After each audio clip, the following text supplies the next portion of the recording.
नमः सर्वेभ्यः। ओम शुक्लां वरधरं विष्णुं शशिवर्णं चतुर्भुजं प्रसन्नवदनं ध्यायेत् सर्वविघ्नोपशान्तये। अज्ञानतिमिरान्धस्य ज्ञानाञ्जनशलाकया चक्षुरुन्मीलितं येन तस्मै श्रीगुरवे नमः। गुरुर्ब्रह्मा गुरुर्विष्णुर्गुरुर्देवो महेश्वरः। गुरुः साक्षात् परं ब्रह्म तस्मै श्रीगुरवे नमः। श्रीगुरुभ्यो नमः। हरि ओम। नमस्ते। आज हम जल्प बोल के जो दूसरा तरह का वाद है उसके विषय में थोड़ा हम अ, जानकारी लेंगे। उससे पहले एक बार वाद बोले तो क्या है और हमारा पिछला क्लास में हमने क्या पढ़ा वो एक बार हम एक ही 10 मिनट में एक बार रिवाइज करेंगे।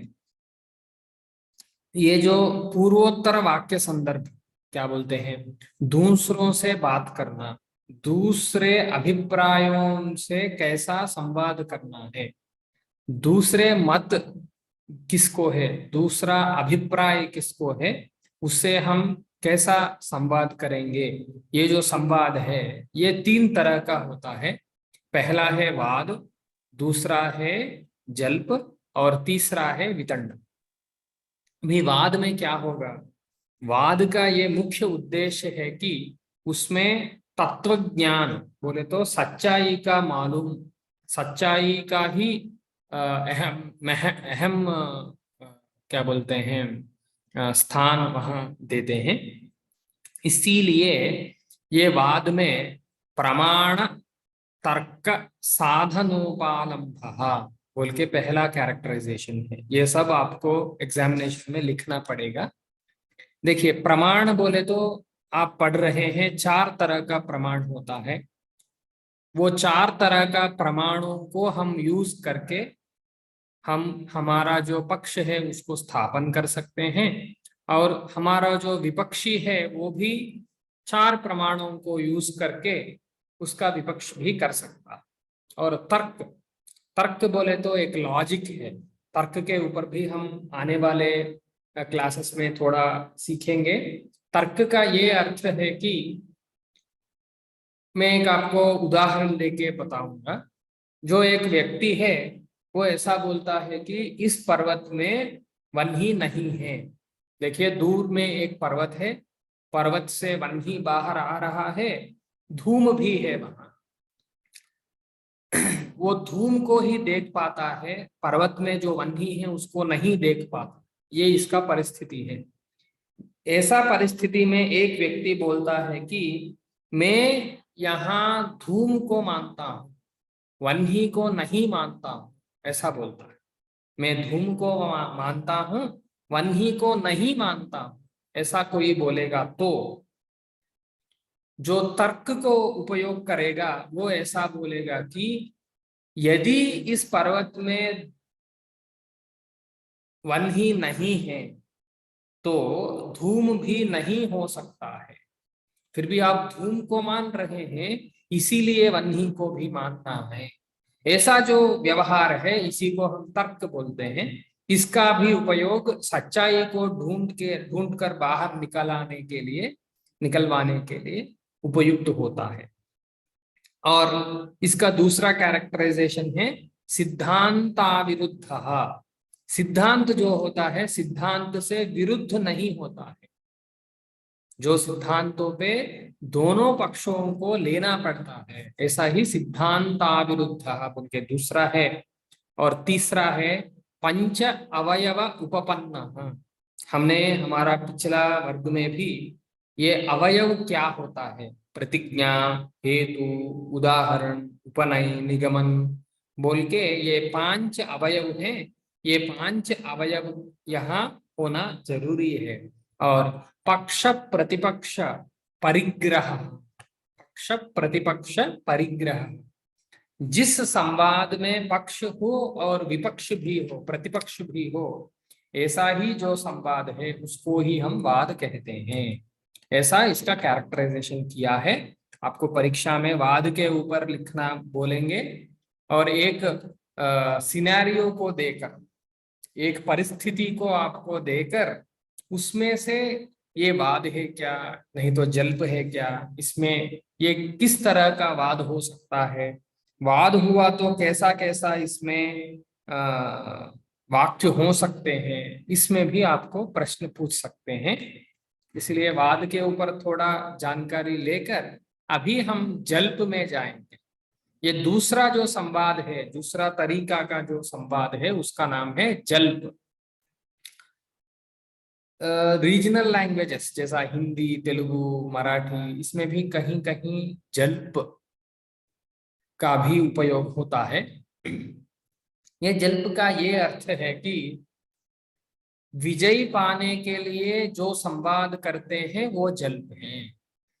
वाद में हम सच्चाई के लिए संवाद कर रहे हैं, सच्चाई को बाहर निकलवाने के लिए ही संवाद कर रहे हैं।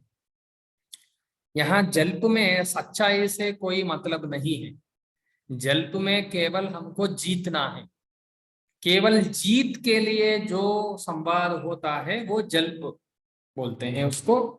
और उसका सूत्र ऐसा है, यथोक्तोपपन्नः छलजाति निग्रह स्थान साधनोपालंभः जल्पः।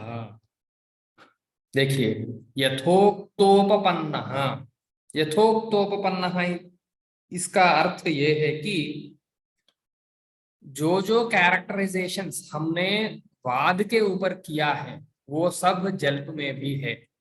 जो जो हम वाद का कैरेक्टराइजेशन किया है वो सब यहाँ पर भी है। वाद में क्या किया, वाद में हमने बोला है कि देखिए वाद में क्या क्या है, पक्ष प्रतिपक्ष परिग्रह, वहां एक पक्ष भी हो प्रतिपक्ष भी हो, तो डिफरेंट पक्ष का जरूरत है, इसी को हम बोलते हैं पक्ष प्रतिपक्षोपपन्न। और इसमें है प्रमाण तर्क साधनोपालंभ, प्रमाण का भी उपयोग कर सकते हैं, तर्क का भी उपयोग कर सकते हैं। प्रमाण और तर्क को उपयोग करते हुए साधन और उपालंब, साधन बोले तो पक्ष का स्थापन है, उपालंब बोले तो उसका विरोध करना, ये दोनों भी वहां भी होता है, जल्प में भी होता है। सिद्धांताविरुद्ध, जल्प भी सिद्धांत अविरुद्ध होना चाहिए। और पंच अवयवोपपन्न, जल्प में भी 5 अवयवों का उपयोग हम करते हैं, ऐसा इसका अर्थ है। देखिए, यथोक्तोपपन्न, jalpa has all the set characterizations of vada. वाद में जो जो हमने बताया वो सब जल्प में भी हैं, जैसा put forward A conception and counter conception, पक्ष प्रतिपक्षोपपन्न बोल के हमने एक विशेषण दिया था, उसका ही आंग्ल भाषा में ये अर्थ है। Supporting and कंडमिंग bye means of proof and reasoning, तर्क और प्रमाण को उपयुक्त करते हुए साधनोपालंभ, तर्क प्रमाण तर्क साधनोपालंभ, जैसा एक पद है उसका अर्थ ये है। Not oppose to the main doctrine, सिद्धांताविरुद्ध, usage of 5 member syllogism to support और कंडेम, उसका अर्थ ये है पंचवाक्योपपन्न। ऐसा इस तरीका से जो जो कैरेक्टराइजेशंस वाद में हैं वो सब जल्प में भी हैं, ये इसका अर्थ है। और इसमें ही और एक भाग है, छल जाति निग्रह स्थान साधनोपालंभ। देखिए, वाद में हमने ये देखा है कि प्रमाण तर्क साधनोपालंभ, प्रमाणों को यूज करते हुए, साधनों प्रमाणों को यूज करते हुए, तर्क को यूज करते हुए हम किसी एक विषय का साधन भी कर सकते हैं, उसका उपालंब बोले तो खंडन भी कर सकते हैं, वो उसका अर्थ है। अभी इसमें साधन करने के लिए और खंडन करने के लिए और भी विकल्प हैं, क्योंकि जल्प का ये महत्व है कि जल्प में हम केवल जीतने के लिए ही जल्प करते हैं। जब हम जीतने के लिए ही जल्प करने वाले हैं, तब हम केवल नीति नियम से नहीं चलेंगे, हम थोड़ा हमारा वक्र बुद्धि को भी उपयोग कर सकते हैं। ये वक्र बुद्धि का उपयोग जो है उसी को हम छल, जाति और निग्रह स्थान, ऐसा तीनों में बांटा है। उस विषय में हम थोड़ा जानकारी लेंगे। अभी तक जो हुआ इसमें आपको कुछ डाउट है क्या? कुछ अच्छा समझ में आया, नहीं आया, कैसा है? हाँ सर, अच्छे से समझ गए। समझ में आ रहा है, थैंक यू। हाँ। अभी हम एक बार छल बोले तो क्या है ये सीखेंगे। मेरे पास एक वाक्य है, हम रोज रोज इस तरह का वाक्यों का प्रयोग करते ही रहते हैं। जैसा मैं बोलूंगा, नवकंब नवकंबलः देवदत्तः, ये संस्कृत का वाक्य है। नवकंबलः देवदत्तः, देवदत्त बोल के एक पुरुष है, उसका नाम है देवदत्त। उस उसके लिए एक विशेषण, विशेषण बोले तो एक एडजेक्टिव दे रहे हैं, नवकंबलः बोल के। नवकंबलः इसका अर्थ क्या है? कंबल बोले तो क्या है, आपको मालूम है कंबल क्या है? संतोष जी नहीं या, सर, या नीता जी? हिंदी में नहीं, पता है, संस्कृत में नहीं। हिंदी में बोलिए क्या है, कंबल बोले थे क्या? कंबल यानी जो ब्लैंकेट को बोलते हैं, हाँ वही है, कंबल, संस्कृत में भी वही है। वही है। संस्कृत से ही हिंदी में हाँ वो पद आता है। वो नव कंबल, हाँ। इसका अर्थ दो तरह का अर्थ हो सकता है। नव शब्द का दो तरह का अर्थ हो सकता है। एक है कि नव बोले तो नईन, नव बोले तो नईन, ऐसा भी एक अर्थ हो सकता है। और दूसरा अर्थ है नव बोले तो नूतन, नया सा। अभी इस वाक्य का जो प्रयोक्ता है उसका दिमाग में ये है कि देवदत्त के पास एक नया सा कंबल है, देवदत्त के पास एक नया सा कंबल है। इस विषय को बोलने के लिए प्रयोक्ता ऐसा बोलता है कि नवकंबलः देवदत्तः। फिर भी जो उस संवाद में जीत पाना है किसी को भी, वो उसको थोड़ा ट्विस्ट करता है। वो क्या बोलता है, इसके बाद नौ, इसके पास नौ कंबल है, नौ बोले तो नाइन, इसके पास नाइन कंबल है, ऐसा उसका वक्र भाष्य बनाता है। आपको ये समझ में आ रहा है ना? अभी हमारा जो पॉलिटिशियंस हैं ये सब भी इसमें ही जुड़े रहते हैं। जब देखो वो एक सीधी बात को उल्टा कैसा घुमाना है, उसमें से विरुद्ध अर्थ कैसा लेना है, उसमें माहिर है हमारे नेता लोग।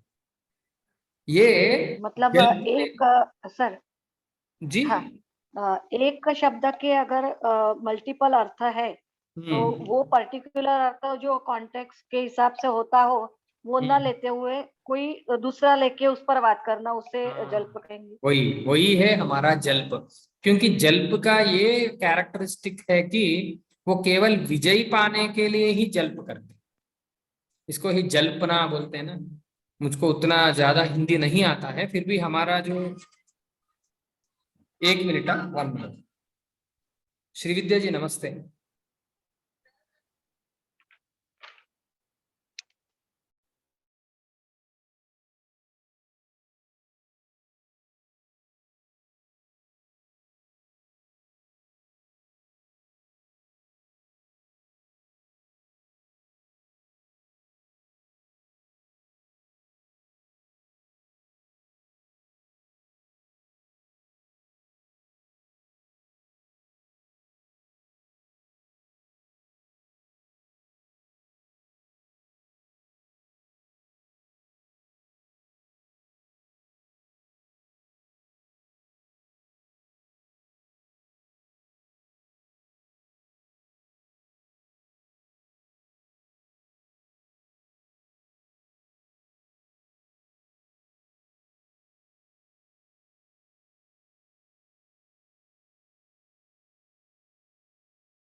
हाँ,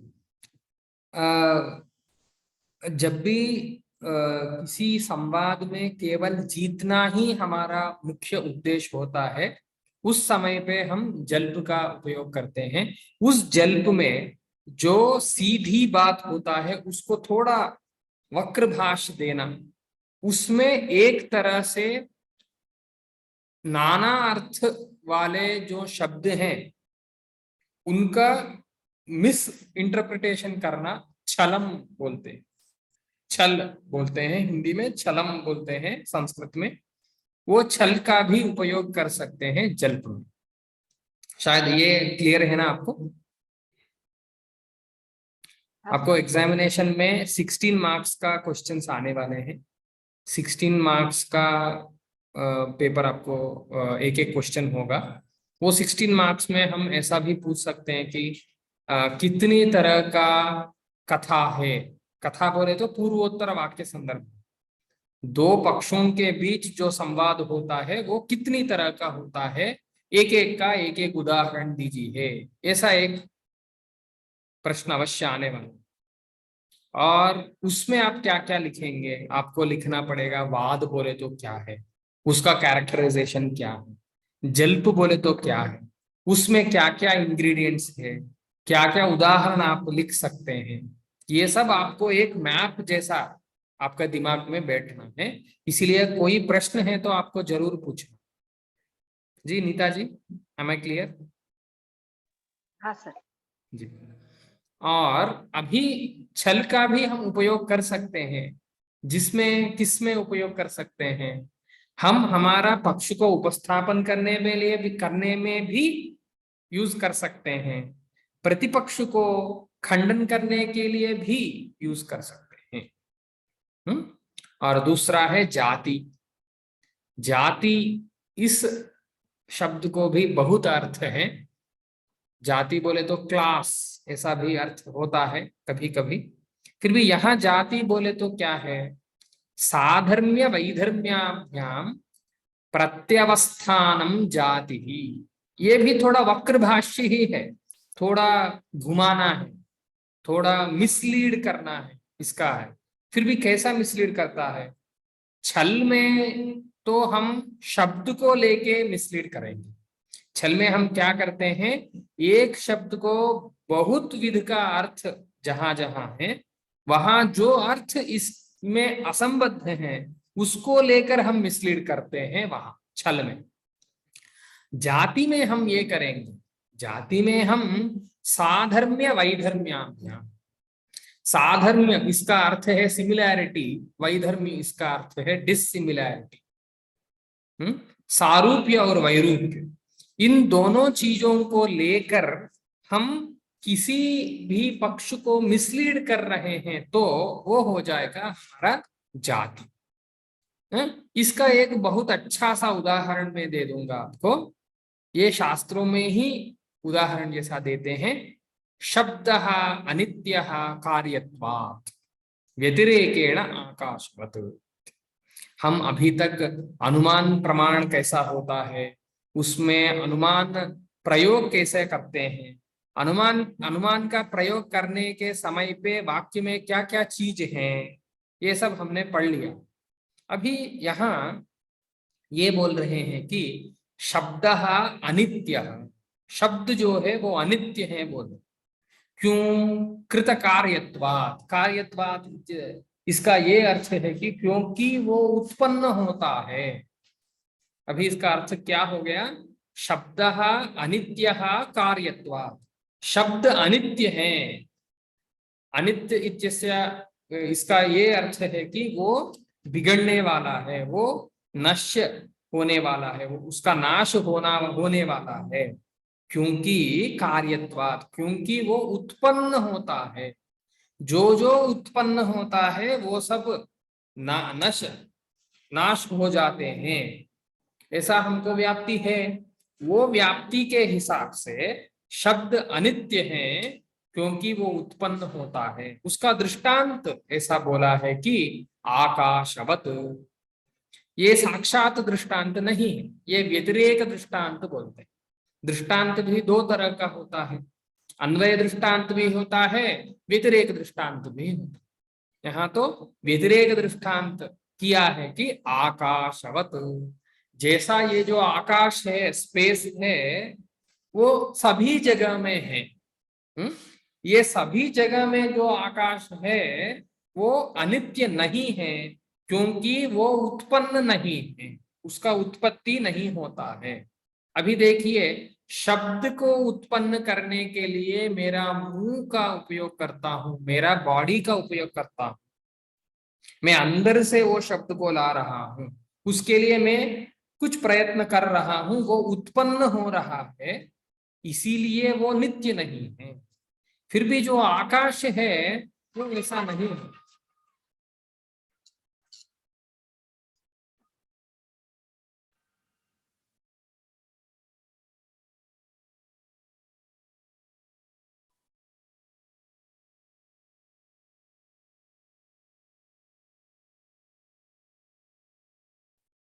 ओके, वो नित्य नहीं है, शब्द नित्य नहीं है। फिर भी आकाश जो है वो काउंटर एग्जाम्पल बोलते हैं संस्कृत इंग्लिश भाषा में, वो काउंटर एग्जाम्पल क्या है? आकाश। अभी कोई जो व्यक्ति मिसलीड करना चाहता है वो आकाश से ये लेता है कि आकाश अमूर्त है। अमूर्त, मूर्त बोले तो आपको मालूम है क्या? मूर्त वस्तु, अमूर्त वस्तु बोल के वस्तु द्विविध होते हैं। मूर्त वस्तु बोले तो जिसको हम हिला सकते हैं, जिसको हम एक जगह से दूसरे जगह तक पहुंचा सकते हैं, जैसा मेरा बॉडी, मेरा जो ये शरीर है ये मूर्त वस्तु है। नीता जी? मूवेबल, हाँ, मूवेबल, मूवेबल। मूवेबल वस्तु जो है वो मूर्त है। दूसरा है अमूर्त, जिसको मैं मूव नहीं कर पा सकता, जैसा मेरा शब्द। I cannot move my sound. देखिए, मैं शब्द को यहां से वहां तक लेकर नहीं जा सकता हूं। जैसा ही आकाश, आकाश भी मूवेबल वस्तु नहीं है, वो सब जगह में है ना, इसीलिए वो मूवेबल वस्तु नहीं है। अभी देखिए, ये जो बंदा हमको मिसलीड करना चाहता है वो क्या कर रहा है? जैसा आकाश अमूर्त है वैसा ही शब्द भी अमूर्त है ना, इसीलिए जैसा आकाश नित्य है वैसा ही शब्द भी नित्य हो सकता है। आपने क्या बोल रहा था? आपने ये बोल रहे हैं कि शब्द अनित्य है क्योंकि वो उत्पन्न होता है। व्यतिरेक दृष्टांत आपने आकाशवत बोला। मैं आकाश से कुछ सिमिलैरिटी, सादृश्य को लेकर ये भी बोल सकता हूं कि आकाश अमूर्त है, शब्द भी अमूर्त है, आकाश नित्य है, उसके सादृश्य में शब्द भी नित्य हो सकता है ना, बोल के मैं बोल सकता। अभी ये क्या हुआ? मिसलीडिंग हो गया। समझ में आ रहा है ना? ऐसा भी हमारा नेता लोग बहुत करते हैं जी। कुछ क्लैरिटी आया हाँ जी? हाँ इस, सर। इसको ही हम जाति बोलते हैं। तरही जल्प तरह का जो संवाद है, जिसका जो अंतिम लक्ष्य है कि जीतना, जीतने के लिए हम वाक छलम बोले तो हम शब्द को भी मिसलीड कर सकते हैं। जाति में हम क्या करेंगे? सादृश्य और वैदृश्य को लेकर हम उसको भी मिसलीड कर सकते हैं। ऐसा मिसलीडिंग करने के लिए जो साधन है उसको ही हम छल और जाति बोलते हैं। जल्प में हमारे पास छल भी उपयुक्त है, जाति भी उपयुक्त है। और एक तीसरा है कि निग्रह स्थान। निग्रहण बोले तो कैप्चरिंग। अभी देखिए, मैं ऐसा चलता हूँ, मार्ग के ऊपर चलता हूँ, कोई एक छोटा बच्चा आके मेरा पाँव पकड़ता है तो मैं चल पाऊंगा क्या? मैं नहीं चल पाऊंगा, क्योंकि मेरा चलने के लिए वो अवरुद्ध बन जाता है। तभी निग्रह स्थान बोल के शास्त्र में भी एक कॉन्सेप्ट बहुत प्रसिद्ध है। ये निग्रह स्थान में क्या करते हैं? संवाद में दो पक्षों के बीच में जो संवाद होते हैं वो संवाद में हार को सूचित करने के लिए ये निग्रह स्थानों का उपयोग करते हैं। जैसा देखिए, मैं एक ही बात को 10 बार बोल रहा हूं, ऐसा समझिए। आप बोल सकते हैं, मेरा जो प्रत्यर्थी बोलता है वो बोलता है कि वो पुनरुक्ति है, बहुत बार बोलना मना। अभी डिबेट में एक ही विषय को बहुत बार बोलेंगे ना, हमारा जो प्रत्यर्थी है वो हमें निग्रह स्थान कर सकते हैं, वो हमें पकड़ सकते हैं। पकड़ के क्या कर सकते हैं, हमको हरा सकते हैं। अभी ये निग्रह स्थान भी 22 टाइप्स, 22 प्रभेदा, 22 टाइप्स हैं ये निग्रह स्थान। इसमें किसी एक को उपयोग करके हमारा प्रतिवादी जो है वो हमको हरा सकता है, और हम भी हमारा प्रतिवादी को हरा सकते हैं। ऐसा जो व्यवस्था है, जल्प में हम छल का भी उपयोग कर सकते हैं, निग्रह स्थान का भी उपयोग कर सकते हैं, जाति का भी उपयोग कर सकते हैं। और ये जल्प का जो परम लक्ष्य है, ये केवल विजय इच्छा है। उसका केवल विजय इच्छा ही इसका परमार्थ होता है। यहाँ तक आपको अच्छी तरह से समझ में आया ना? हाँ सर। जी। और एक विषय है, फिर भी ये थोड़ा आपको भारी पड़ जाएगा। इसके बाद में जल्प का विवरण करने बाद में वितंडा बोल के एक विषय है। ये बहुत क्या बोलते हैं, ज्यादा नहीं है। वाद और जल्प को अच्छी तरह से आप जानेंगे तो वितंडा को बहुत सुलभ रीति से आप जान सकते हैं। वितंडा बोले तो क्या है? वितंडा में स्वपक्ष स्थापनाहीन परपक्ष विदलन मात्रा वितंडा। इसका अर्थ ये है कि जल्प में जो है वो सब वितंडा में भी होगा, फिर भी जल्प में पक्ष प्रतिपक्ष होता है। पक्ष प्रतिपक्ष स्थापना होता है, दो पक्षों का वहां उपस्थापन होता है। फिर भी वितंडा में क्या होगा, वितंडा का भी लक्ष्य यही है कि जीतना।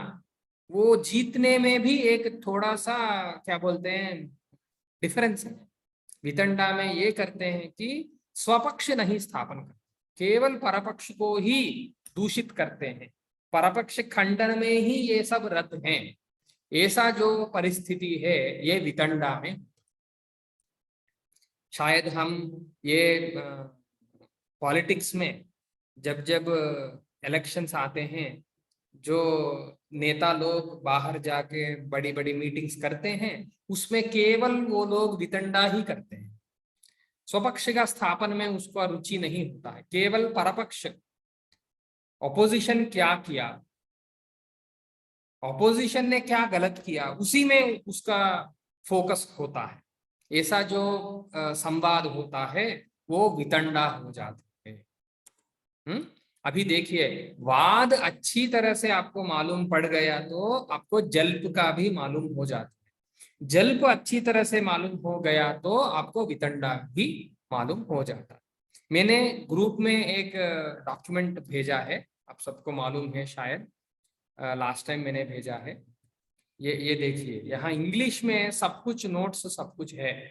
छल बोले तो क्या है, जाति बोले तो क्या है, निग्रह स्थान बोले तो क्या है, वितंडा बोले तो क्या है, ये सब यहाँ है। आप एक बार इसके ऊपर भी थोड़ा रिसर्च कीजिए, थोड़ा पढ़िए, आपको अच्छी तरह से मालूम हो जाएगा। फिर भी आपको अच्छी तरह से मालूम नहीं हुआ तो आप मेरे पास फिर से आ सकते हैं, मैं आपको बोल दूंगा। अभी तो वाद, जल्प और वितंडा ये तीनों का भी संगति हो गया है। फिर मैं आगे का जो क्लास है उसमें हेत्वाभास बोल के एक बहुत इंपॉर्टेंट चीज एक है, उसके ऊपर हम थोड़ा बात करेंगे। ओके जी, कुछ डाउट्स है क्या आज का? नीता जी, संतोष जी, प्राजक्ता जी, मंजूषा जी। नहीं सर, सिर्फ एक प्रॉब्लम होती है कि जब ट्रांसलेट करते हैं ना हम लोग इंग्लिश हम्म से हिंदी में, तो हम्म जो हिंदी की जो टर्मिनोलॉजी है तो हम्म। उसमें थोड़ा सा कंफ्यूजन हो जाता है कि एग्जैक्टली हिंदी में कौन सा वर्ड। ज्यादातर टर्मिनोलॉजी संस्कृत का ही होता है। हाँ, हिंदी में ज्यादातर तो संस्कृत का ही टर्मिनोलॉजी का उपयोग होता है। हाँ, इसीलिए मैंने जहां जहां जरूरी है वहां संस्कृत का ही शब्द का उपयोग किया। अच्छा, इसलिए आपको उतना ये नहीं होना है। और मैं फिर से और भी क्लास लूंगा, एक 3-4 क्लास लूंगा। तब तक आप या अभी तक क्या क्या पढ़ाया है उसमें थोड़ा हाँ, श्रद्धा लीजिए। मैं आपको एक मॉडल क्वेश्चन पेपर जैसा भी एक भेजूंगा, उसके हिसाब से भी थोड़ा प्रिपरेशन कीजिए जी। हाँ। ओम गुरुर्ब्रह्मा गुरुर्विष्णुर्गुरुर्देवो महेश्वरः, गुरुः साक्षात् परं ब्रह्म, तस्मै श्री गुरवे नमः। हरि ओम। नमस्ते।